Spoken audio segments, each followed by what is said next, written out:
নতুন হাওয়া ভবন কোথায় সৃষ্টি করেছে? আমাদের দেশের গ্রাম অঞ্চলে এখন গড়ে 12 থেকে 18 ঘন্টা পর্যন্ত বিদ্যুৎ পাওয়া যাচ্ছে না। দ্রব্যমূল্যের ঊর্ধ্বগতিতে সাধারণ মানুষের দিন খুব কষ্টে কাটছে। তেলের জন্য যে লাইন প্রতিদিন দেখতে পাই, মানুষ অত্যন্ত কষ্টে জীবনযাপন করছেন। সেই সময়ে সরকার আমাদেরকে বলতে চায় জ্বালানির পর্যাপ্ত মজুদ রয়েছে। সরকারকে কঠিন ভাষায় কথা বললে তো কালকে আবার বাসায় হামলা করবে।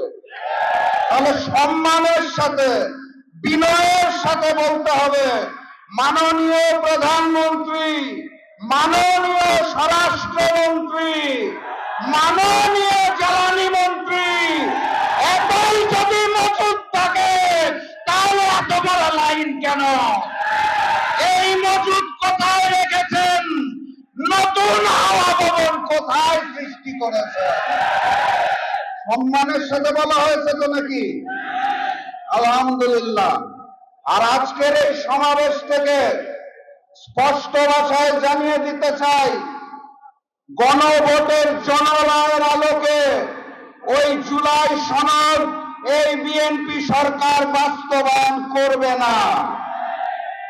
অতএব তাদেরকে বাস্তবায়ন করাতে হবে।